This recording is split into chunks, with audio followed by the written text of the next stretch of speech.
Assalamualaikum warahmatullahi wabarakatuh. Selamat datang di kelas Ekonomi Mikro bersama saya Rini Deswariani.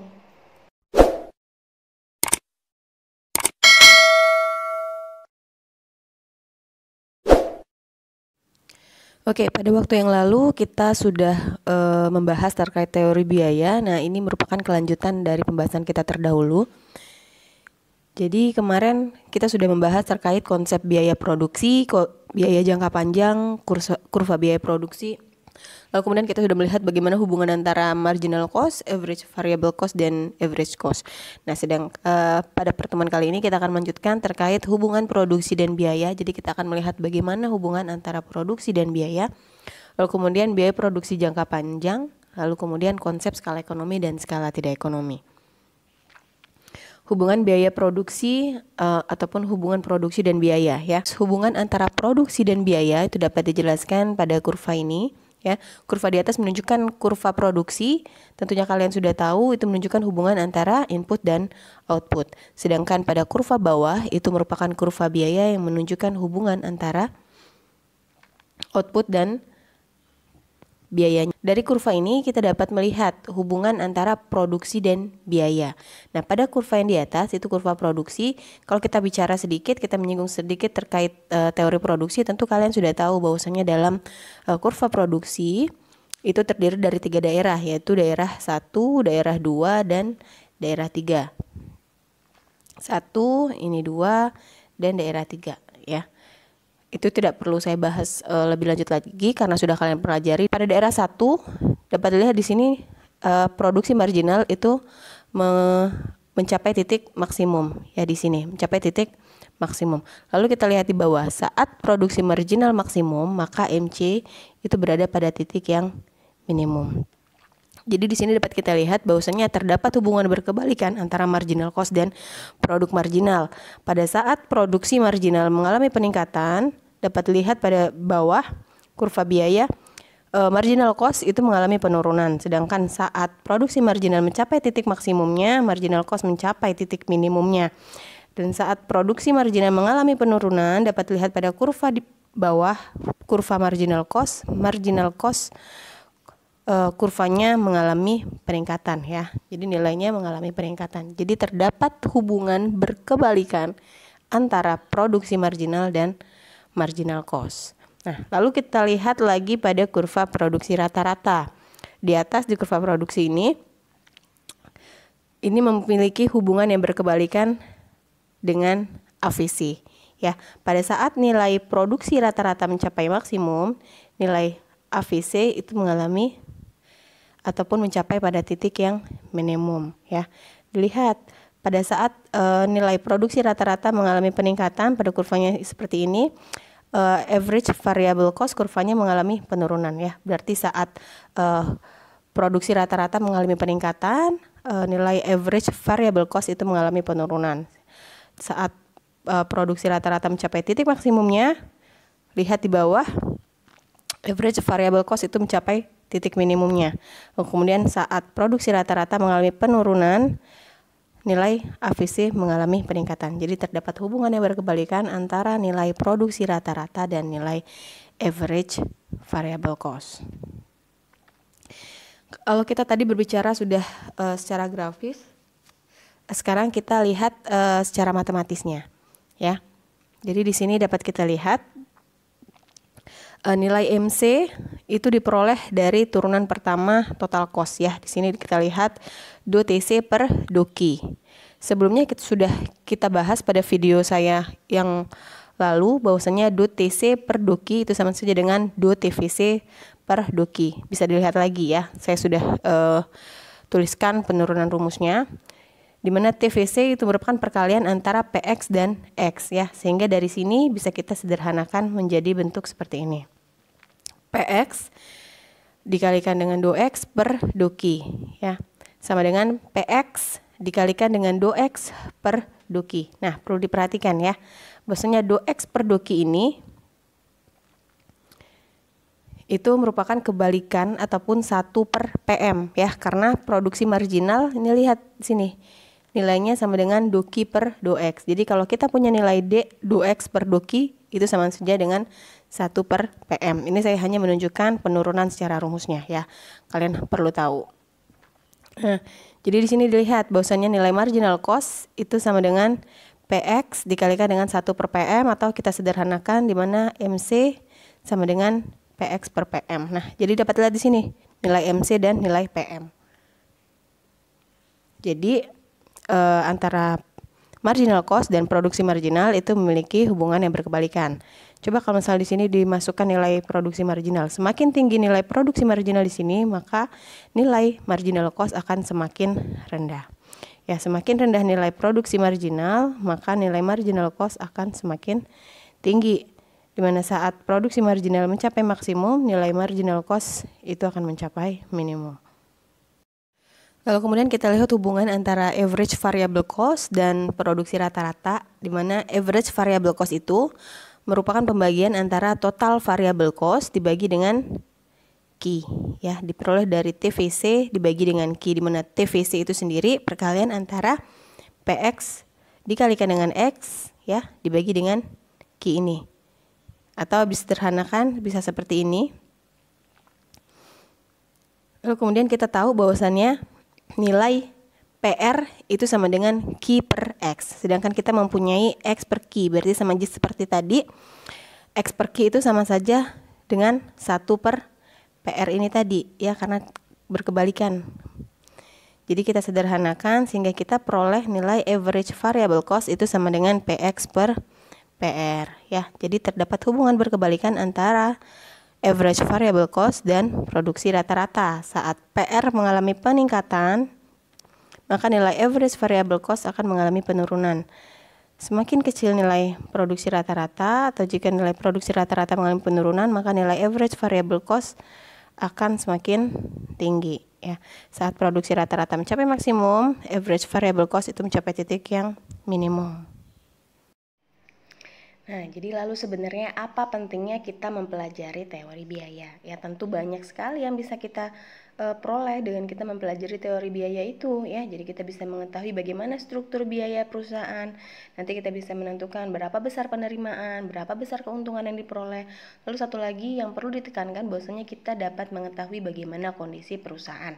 Bagaimana keadaan perusahaan, apakah perusahaan dalam keadaan untung atau rugi, ya. Ruginya seperti apa? Apakah dia masih dapat meneruskan produksinya ataupun rugi yang dia harus segera menutup usahanya. Oke, jadi kita bahas di sini, ya. Jadi jika harga output itu lebih besar dibandingkan dengan biaya rata-rata ataupun ATC, maka perusahaan itu berada dalam keadaan untung. Kalau kita lihat di gambar itu pada tingkat harga sebesar P4, ya. Pada tingkat harga P4, maka perusahaan berada dalam keadaan untung karena nilai P4 ini lebih besar dibandingkan dengan nilai biaya rata-ratanya, ATC-nya. Ini, ya. Ini nilai ATC-nya. Jadi perusahaan dalam keadaan untung. Nah, jika P sama dengan nilai biaya rata-rata, maka perusahaan dalam keadaan impas ataupun break even point. Kalau di gambar dapat dilihat pada saat tingkat harga output itu sebesar P3 ini. Di sini perusahaan dalam keadaan impas ataupun break even point, ya. Lalu kemudian jika harga output itu lebih besar dibandingkan dengan average variable cost, kalau dalam gambar dilihat pada tingkat harga sebesar P2 ini, ya. Di sini dia lebih besar daripada nilai average variable cost karena average variable cost-nya dilihat di sini kan, ya. Nilainya, nilai titik minimumnya. Jadi dia mengalami rugi, ya.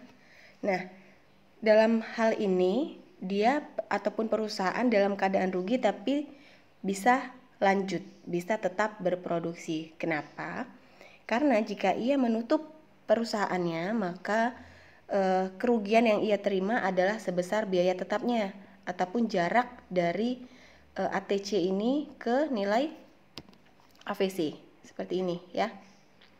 Sedangkan jika ia meneruskan produksinya, maka kerugian yang perusahaan terima hanya sebesar biaya tetap yang tidak tercover, ya. Hanya sebesar sebagian biaya tetap yang tidak tercover.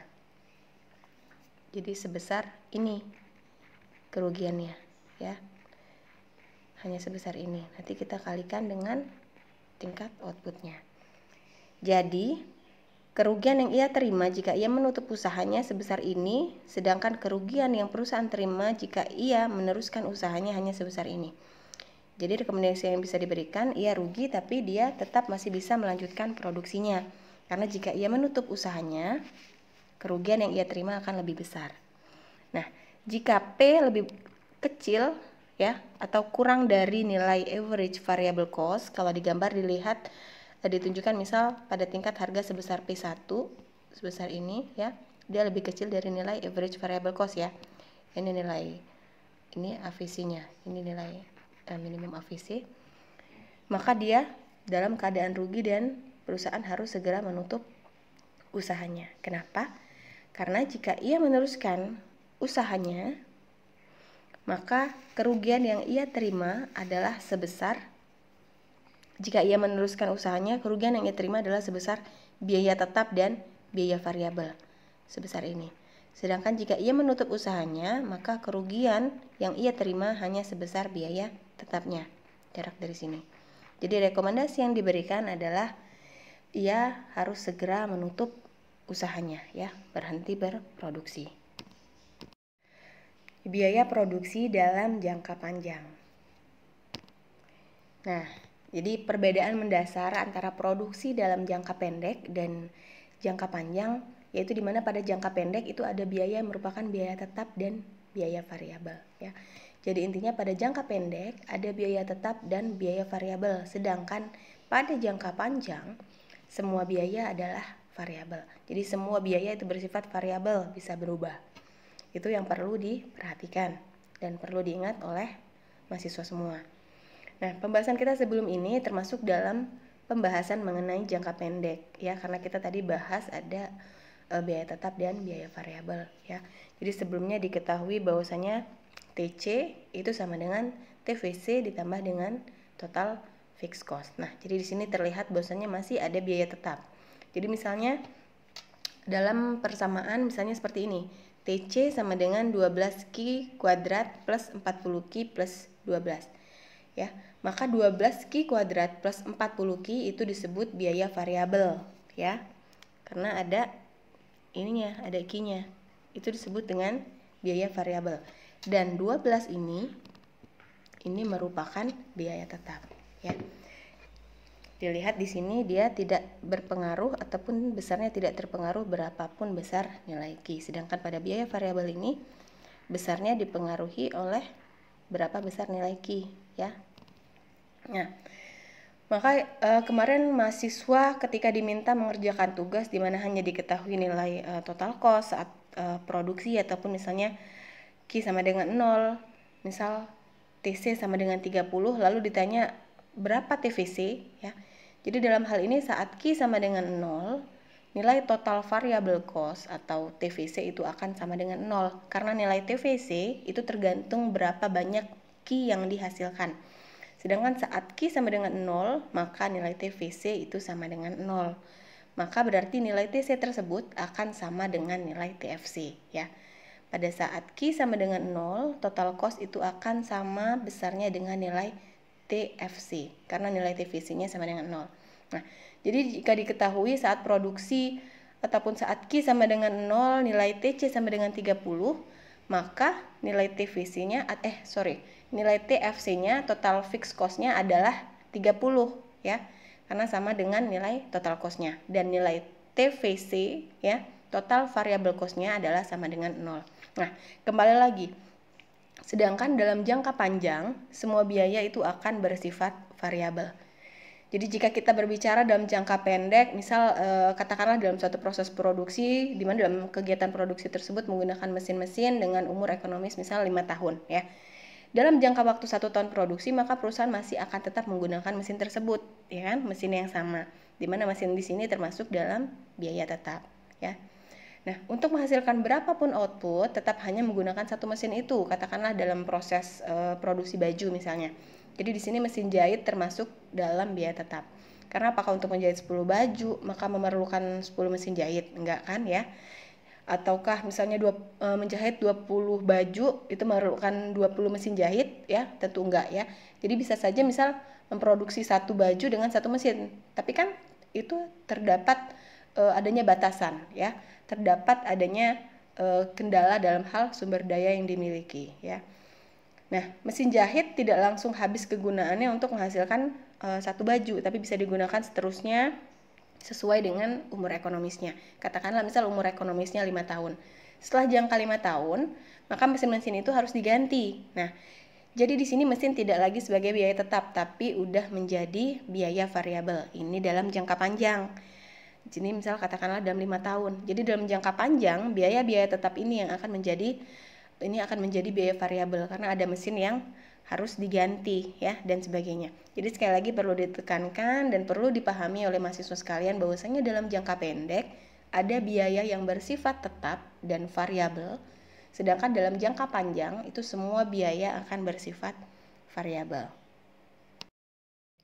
Nah, jadi seperti ini ya. Dalam jangka panjang perusahaan dapat menambah semua faktor produksi yang digunakan ya.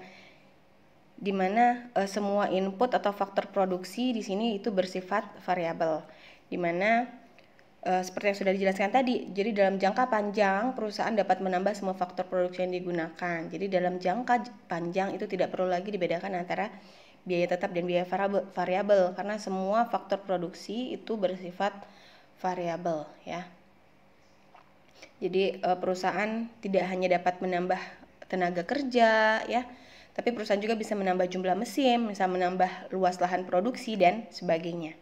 Nah, lalu kemudian yang kedua, dalam jangka panjang itu merupakan cakrawala perencanaan ya ataupun planning horizon ya. Tentu saja di mana produsen dapat merencanakan usahanya dan memilih dari berbagai aspek produksi jangka pendek.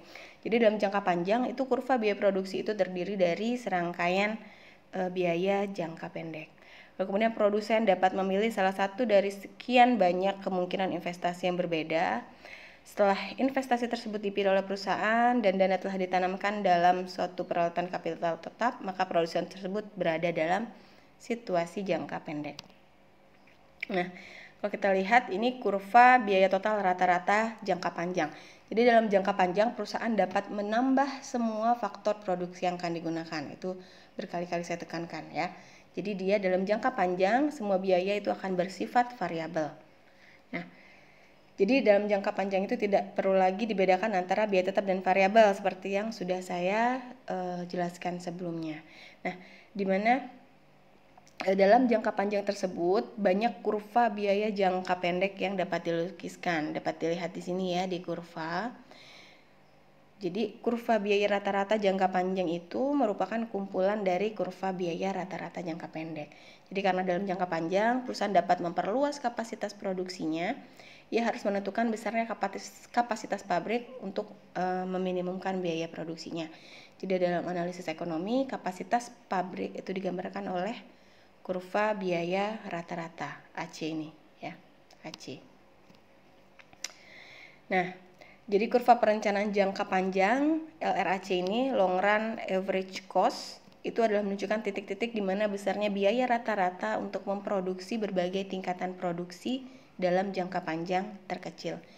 Jadi kurva ini merupakan kurva biaya rata-rata jangka panjang bagi produsen. Ini ya, LRAC. Jadi kurva LRAC ini, long run average cost ini menunjukkan biaya rata-rata yang paling minimum untuk berbagai tingkat produksi apabila perusahaan itu dapat selalu mengubah kapasitas produksinya. Jadi dalam jangka panjang biaya minimum itu berada pada titik B ini. Ya, berada pada titik B. Jadi perlu kita perhatikan bahwasanya dalam kurva LRAC ini bukan hanya dibentuk dari beberapa kurva AC jangka pendek saja ya, tapi terdiri dari banyak sekali kurva average cost jangka pendek. Nah, kumpulan dari kurva biaya rata-rata jangka pendek itu akan membentuk kurva biaya rata-rata ataupun kurva biaya jangka panjang ya. Di sini kita sebut ataupun sering disebut sebagai envelope curve ya. Nah, dalam teori biaya bentuk kurva biaya jangka panjang itu pada tahap awal ini ya. Ini berbentuk cembung ke arah sumbu datar ya. Ini dan selebihnya ke atas ya.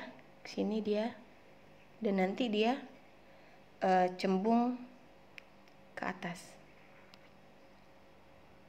Jadi dia membentuk seperti huruf U Nah, bentuk kurva ini mencerminkan ataupun merupakan cerminan dari berlakunya economy scale dan diseconomy scale. Nah, itu nanti akan kita bahas. Ini. Jadi, apa itu skala ekonomi dan apa itu skala tidak ekonomi ya? Economic scale dan diseconomic of scale ya. Jadi skala kegiatan produksi jangka panjang itu dikatakan bersifat mencapai skala ekonomi jika pertambahan produksi itu menyebabkan biaya rata-rata semakin rendah ya.